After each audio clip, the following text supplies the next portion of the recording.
Sorry about that, part two. Yeah, no problem. Sorry.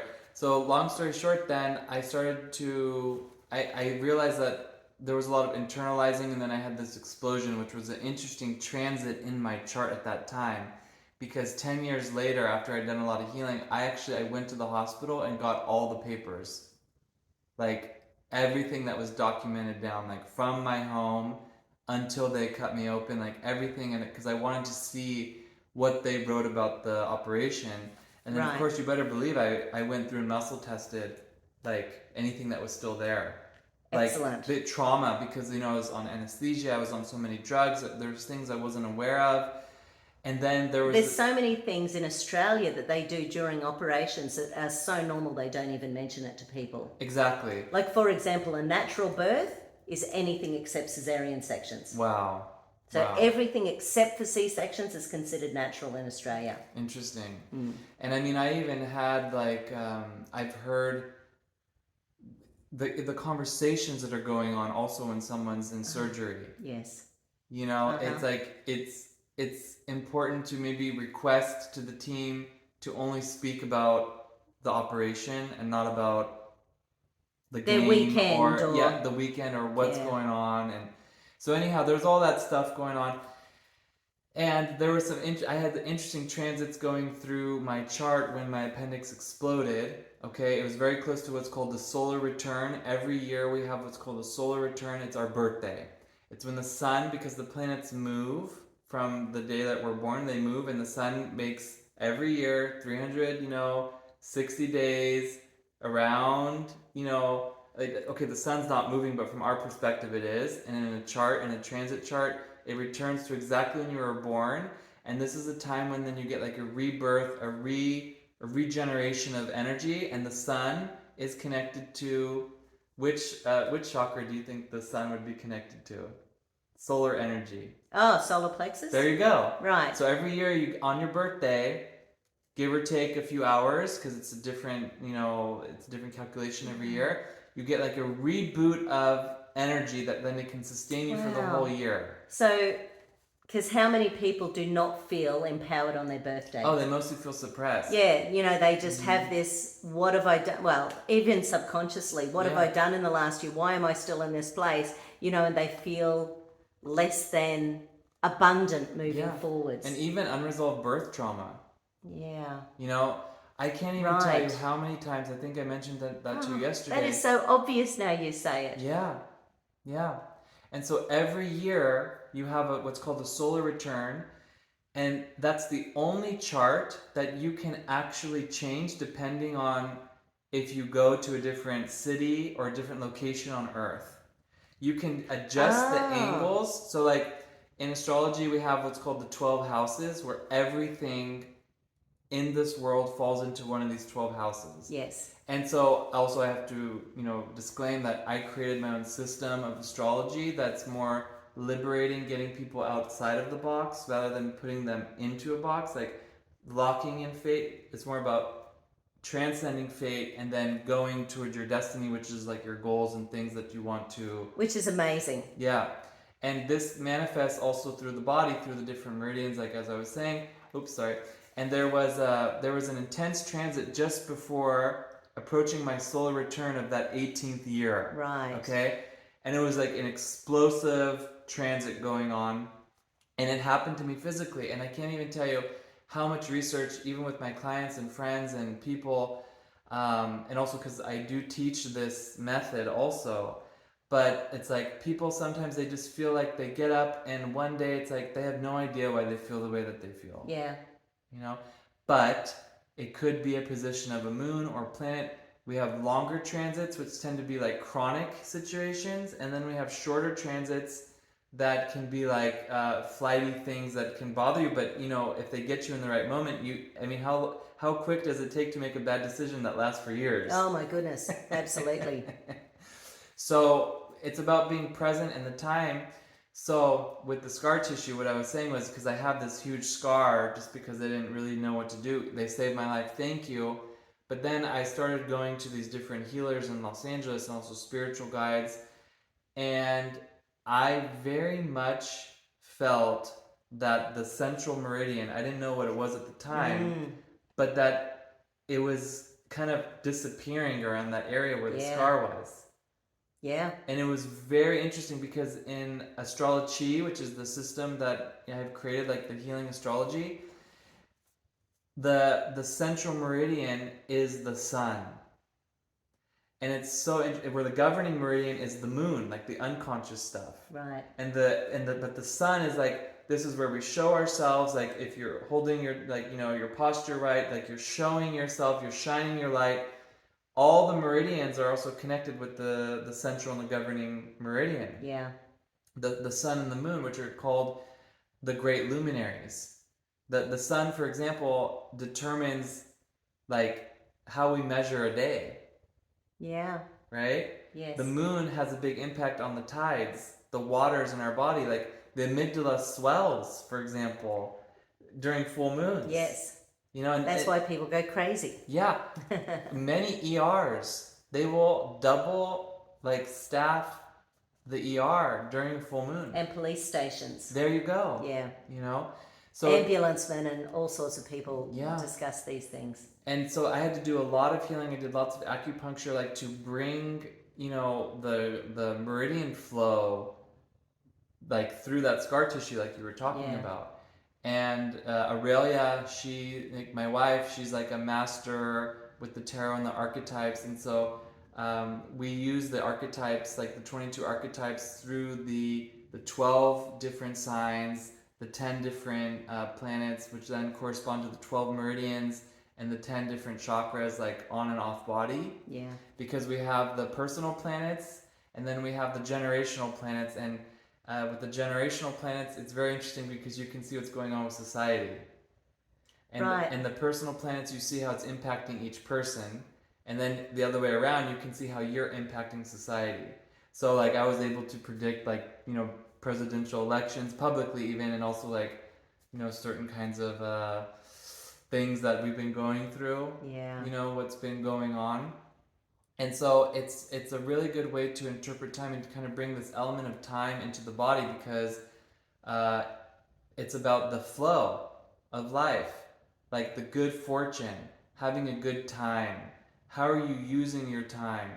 Am I living up to my potential? And then of course you can put that into a balancing, and you can see, maybe like Saturn, the transiting Saturn is messing up with me accessing my potential, or maybe there's a generational planet that's like a regulation or something that's manifesting, that's impacting my money or my home or my relationships.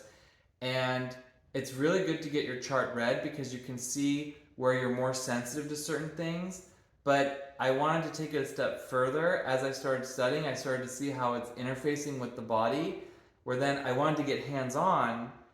And I wanted to help the body to face whatever it is, like a cosmic transit, that it's a frequency. Yeah. Yeah. And that's essentially what it is that they're different frequencies. And the very interesting thing is, like, it's been planned from the beginning of time.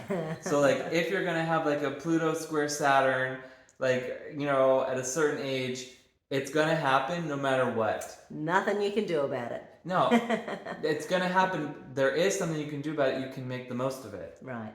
And that's the beautiful thing. Yeah. And we're in a specific decade at the moment. Right. So I wrote, so actually I have a project called Zodiac Hacks, where there I write I wrote a book, and this is about the different constellations, the 12 constellations, like a deep dive into the psychology and the archetypes of the different constellations. And what's really amazing about it also is that you can use it throughout the year. So every month is a different solar energy. So at the time of this recording, we're in the month of Virgo. So every year we're in that. So if it's your birthday now, it's because, you're Virgo. Next month is Libra, your birthday, you're having your solar return, you're Libra. And there I write different, on the site though, I write forecasts. And it's the same site, Zodiac Hacks? Zodiachacks.com. And there I wrote like a 2020 decade forecast. and we saw many of these things that were coming, because at the beginning of that decade, I gave a big class of this in Hollywood. Like, it was like a huge event where we had this Pluto-Saturn alignment, and this was releasing a lot of energy. And the thing is that it's all neutral. It's like money or driving a car. It's all neutral energy. It's who's aware of it, how are they going to use it? Right. That's the point. And many powerful people on the planet not only believe in astrology, but they use it. Throughout the ages. Yeah. Throughout the ages. Kings always had their advisors and their astrologers. The Vatican has a huge amount of astrology. Yes, even in the kingdom in England, like the coronation was on a powerful day even recently, but it's been like that throughout the ages. Yeah. Because it's about optimizing and using that flow of energy, which once again is neutral. It's like when we're setting intentions. So like every month I also do on the Zodiac Hacks site, we have the new moons and the full moon meditations. And the new moons, I developed a protocol where you can set intentions in alignment with the new moon. Okay? So a lot of us are really big on setting intentions, but everything's about timing. Yeah. You're not going to plant in the wrong season, you know? But every month we have this lunar cycle, and we can set our intentions, and the moon is like carrying it for us. Right. So I developed a specific protocol where we can really tap into our intentions and set them out. And then on the full moon, we remove the obstacles that have arisen. So it's like a de-weeding, like a debugging in software. So like you write it in the new moon, and then you debug in the full moon. And this helps like so many people with directing that flow.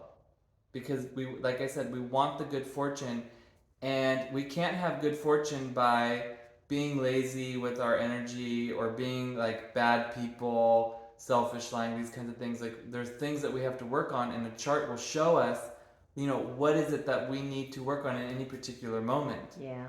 And it's about timing, you know. And a big thing that I discovered with the flow, and actually I worked on this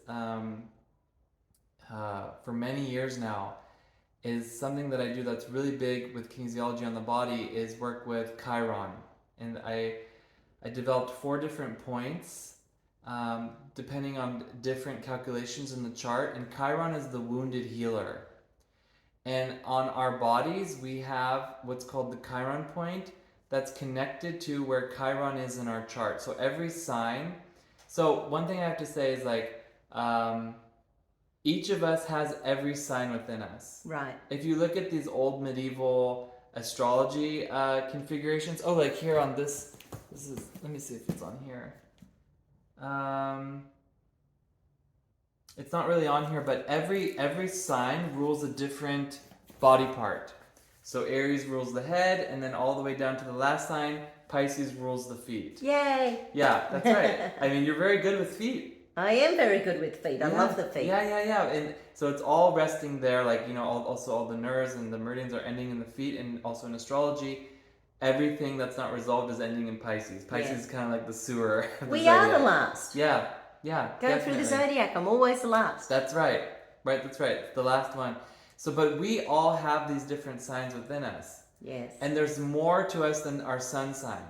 So Chiron is the wounded healer, and based on your time of birth, you have Chiron somewhere in your chart, and that represents a big wound that you need to heal in this lifetime. Like a really big wound. And until this Chiron point is sealed, all the healing energy you do is going to leak out. Oh, man. Well, you know how so many times it happens. Absolutely. Where, the same pattern keeps coming back over and over again. It could be a slow leak, or it could be like a strong leak. Yes. But it's still leaking out. And when you seal this Chiron point, it is like making everything work better. Like acupuncture, therapy, kinesiology sessions, everything works better. I even do it if I go before even like having a teeth cleaning or something. Right. You know, because, you know, you never know, God forbid. Yes. And it's really interesting. And so then that is for me, like anytime I have like a new client or even with repeating clients, I check the chiron point.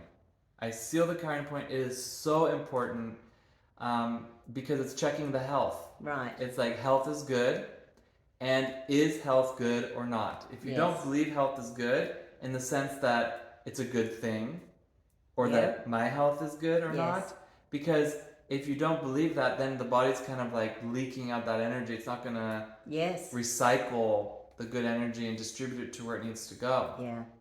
So we might come back in part 3 and we'll chat about how people can find you, how they can subscribe, and all sorts of things like that. Molto bene. Awesome. Yeah.